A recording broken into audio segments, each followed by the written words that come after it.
On this edition of Shelby This Week, county leaders look towards Lansing for help with funding road projects. And with the latest update from the state, the county plans to partner with municipalities to get this work done. Macomb County is labeling it an outbreak. We have all the details you need to know to keep you and your family safe from hepatitis A. Hear how one Oakland University student survived a deadly crash, all because of a cell phone. We have all these stories and much more on this edition of Shelby This Week.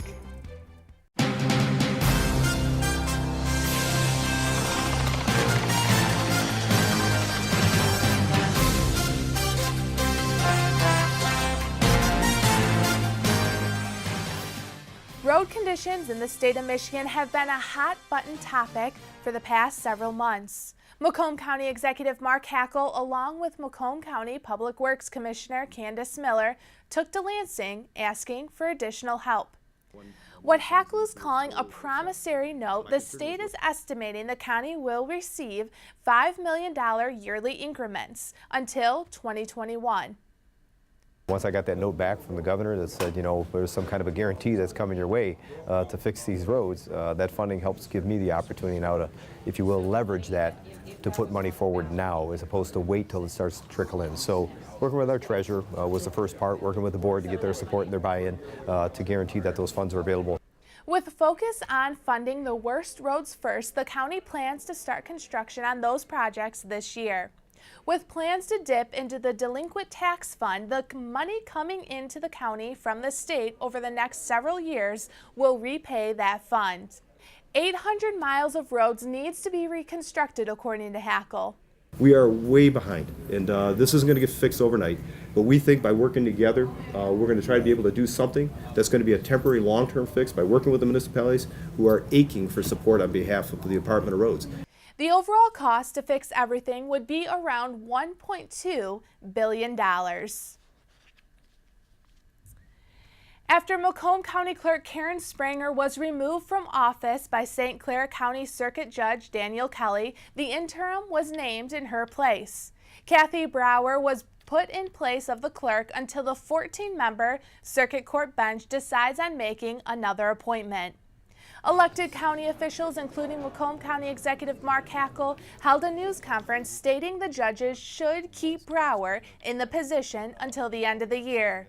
I'm confident they would put the right person in place, and knowing Kathy, as I've known her over the years, completely competent, a very loyal, if you will, employee for the county, but one that I think can help provide that direction and stability during this, I guess, this next election cycle is what I'm hoping she's there through. Hackle also made a point to say the judges really looked at Brower's years of service in the county. Macomb County Public Works Commissioner Candace Miller stood beside Hackle, as well as Prosecutor Eric Smith, County Treasurer Larry Rocca, and Macomb County Sheriff Anthony Wickersham. A common theme among the leaders was stability and the need to create that in the clerk's office. What's the best thing to do going forward? And I certainly agree with our county executive that having this interim appointment of this individual that has already been appointed by the circuit bench, although they're already obviously think very highly of her, if she could remain in there for the remainder of this year, bring stability, that is the key word here, stability, to that office, while you simply let the people decide. Let the people decide who the next county clerk should be. In a press release sent out from Chief Circuit Court Judge James Biernat Jr. said, "I appreciate the interest of all parties in ensuring a smooth transition of the clerk's office. Under both the Michigan Constitution and the state statute, the responsibility for appointing a temporary county clerk rests with the judges of the Circuit Court. The judges take this responsibility very seriously, and we are planning on conducting a public meeting to discuss the selection of a new clerk in an open and transparent manner. I can assure you the judges have not made a decision regarding this appointment. The judges will meet this week to make their decision on who will serve in the role of county clerk." The Macomb County Health Department is working to spread awareness on hepatitis A. According to Dr. Kevin Lokar, who serves as the medical director for the health department, hepatitis A is an infection of the liver caused by a virus. Dr. Lokar says the disease can be transmitted from person to person through fecal matter, which is different from the way hepatitis B and C are transmitted. We're calling it an outbreak, and that's how the state and CDC is looking at it as well. We have been focused now for more than 6 months on targeted vaccination in high-risk settings, such as substance abuse treatment centers, the Macomb County Jail, homeless shelters. So we're still focusing very intensively on individuals who are at greatest risk for this outbreak. The numbers have begun to come down for us in the county, and we're hopeful that we may be reaching a point where this is beginning to subside, but it's a little early to say for sure. Typically, Macomb County has about 5 hepatitis A cases each year. Since August of 2016, the county has seen 220 cases. In Michigan, doctors find most people affected are substance abusers. While it is being labeled as an outbreak, there are ways Macomb County doctors are advising people to take precautions. The hepatitis A vaccine has been part of the childhood immunization schedule for about 10 years. So it's recommended that children get vaccinated beginning at 1 year of age, and we strongly recommend that parents do that, get their children vaccinated.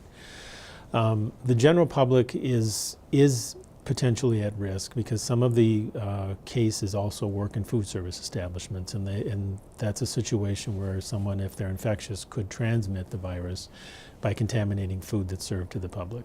So that's one route where the general public could be exposed. Hepatitis A usually appears 2 to 6 weeks after exposure. Some of the things you can look for are yellowing of the skin and eyes, fatigue, and vomiting.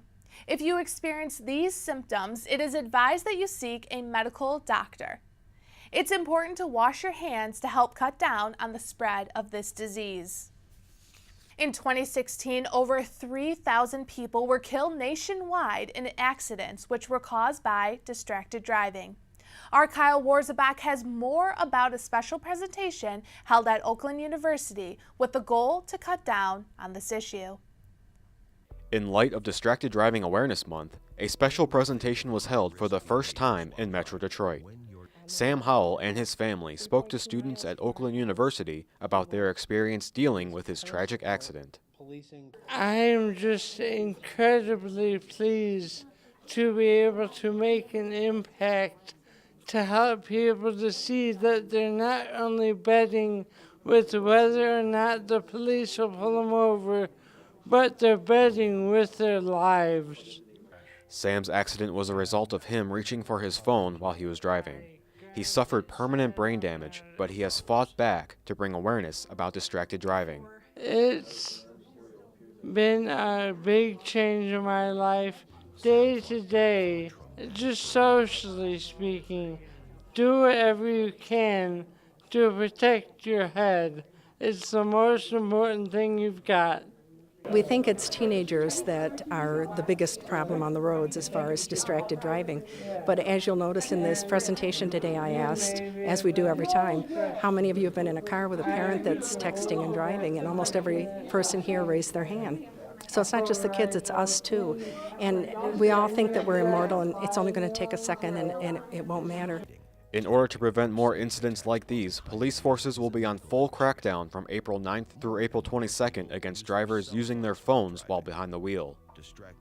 We'll be doing numerous details throughout the township, having officers strictly focusing and looking for distracted driving. We'll also be participating in Operation Ghost Rider. Operation Ghost Rider is a joint operational effort between us, Sterling Heights Police Department, Macomb County Sheriff's Department, State Police, Clinton Township Police Department, using the stretch of the M59 to make drivers aware of distracted driving. There'll be all of our radar trailers will be out there, our message board signs will be out there, and see a very strong police presence.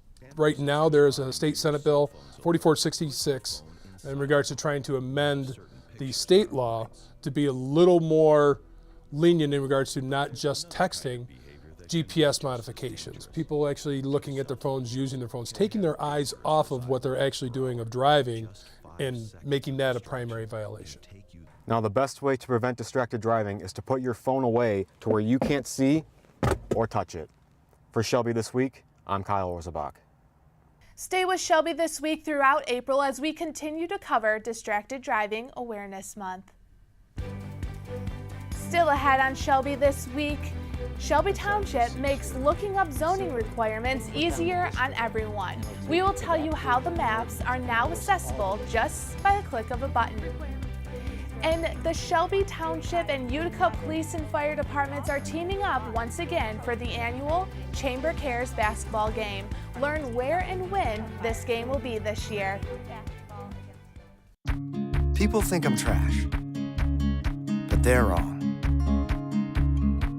Today I'm just an aluminum can, but one day I could be a stadium.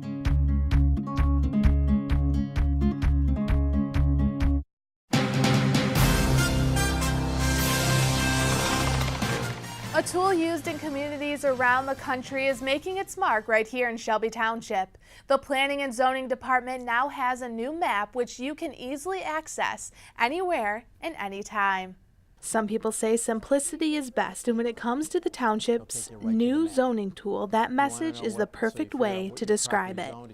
It's meant to simplify a very complicated process. Zoning regulates how people use their property. The practice allows both residents and business owners the opportunity to see exactly what can be built on that particular land in the township. The old ordinance looked like this. It's about 30 sections in here, 300 some pages. To go through it, you have to go through page by page. You're always going back and forth to pages. Unless you really know how to navigate through the ordinance, it really can be very complicated. The complicated big book will no longer be needed since the township launched a new online tool allowing people to have the zoning guidelines right at their fingertips. It's easier to go to section you want. The regulations are oftentimes, there's graphics, it's colorized, so it's very easy to read and understand. If you want to know what the requirements are for C2, you simply click on the district and it'll take you to that page in the ordinance and it'll list all the requirements. Requirements for different zones in the township are just simply viewed with a click of a button. It's easier for people to use and for staff to use, makes zoning a much more user-friendly concept. So people can do that without even asking us questions. They can go online and find out some of the answers by themselves. To view the maps, visit ShelbyTWP.org. Click on Planning and Zoning Departments and then find Zoning Ordinance. All the maps are available for your convenience. Both Shelby Township and Utica Police and Fire Departments are teaming up again this year to face off on the basketball court against their opponents in Sterling Heights. The annual Chamber Cares charity basketball game and Taste Fest kicks off this month. We started this event 4 years ago with the idea of having a taste fest, and we ended up wrapping a basketball event into the event. So it's all about bringing the communities out to connect, do eat great cuisine, and give to charity. And best of all is watch our first responders play basketball. The Shelby Utica team won last year's game, but it's all in good fun, as the money that is raised that evening will benefit the Henry Ford Cancer Institute.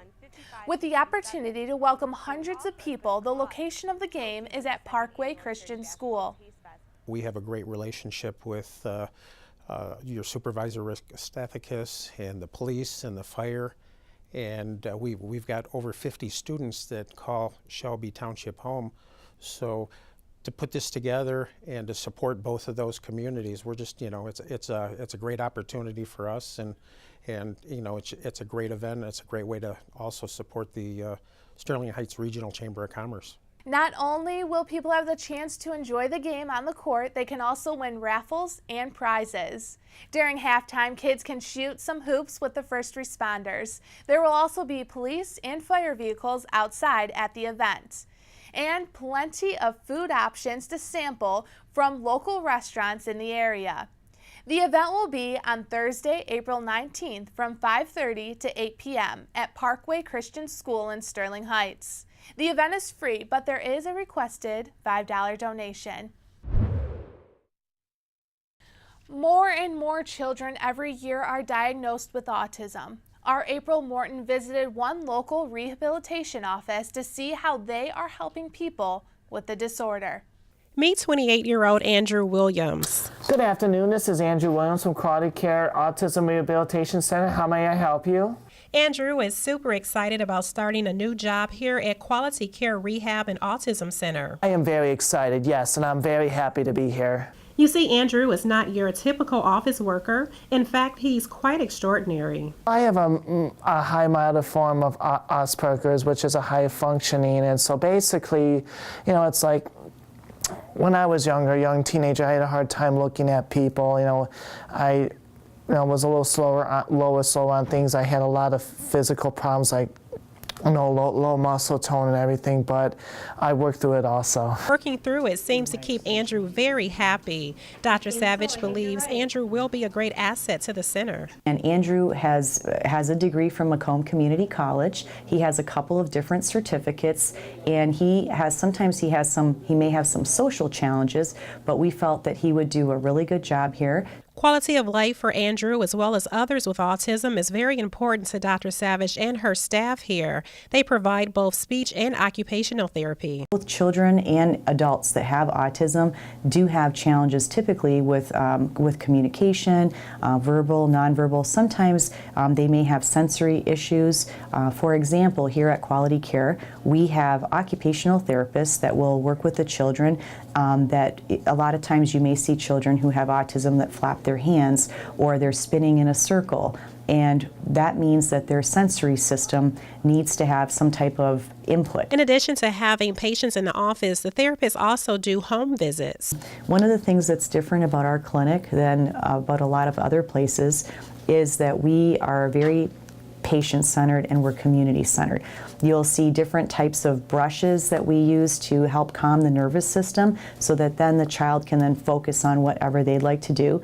And of course we have speech therapy. Dr. Savage says it's not always easy for people to understand autism, so she gives a few tips. To just take time and let the person process the information and be patient and wait for them to answer. Another tip may be to make sure that you are communicating with them as best as you can, and even though they may avoid eye contact, know that they can hear you. So if someone's looking away, don't take that opportunity to talk louder. Maybe you can repeat yourself, maybe a little slower. Just be patient and wait. As for Andrew, well, a little patience for landing the perfect job really paid off. It's very amazing. I never thought I would be here. You just never know what life throws at you. For Shelby This Week, I'm April Morton. For 27 consecutive years, the Labrador Retriever has been named the most popular dog breed in the United States. The American Kennel Club announced its victory in a press release. The club's executive secretary, Gina DiNardo, said the breed is such a versatile and family-friendly breed. And also DiNardo said the Labrador Retriever has its paws firmly planted on America's hearts. According to the release, the Lab is a friendly, active, and outgoing dog. The dog excels in obedience and agility. They are some of the most popular service dogs, search and rescue dogs, as well as therapy dogs. Coming in second on the list behind the Lab are German Shepherds. If you are interested in looking at the full list to see where your dog landed, visit akc.org. Coming up next on Shelby This Week, the United Shore Professional Baseball League will now be streamed online, so you can watch the games right from your couch. And Shelby Township is ready for you to do all your yard work. So, I just moved in with this family, and it's embarrassing. The little one, he likes to go outside and crawl around in the giant litter box. I don't know what he's doing. I mean, I was born and I knew how to use the litter box. Look at that. That's disgusting.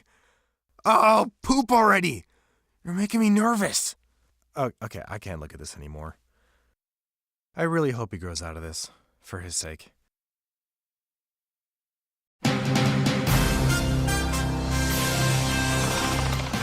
Baseball season is back, and before we know it, Jimmy John's Stadium will be packing in people to their games. And while it's always a thrill going to the baseball park, there's an opportunity for you to see the games right from the comfort of your own home. The United Shore Professional Baseball League will stream 10 games online on ESPN3 this season.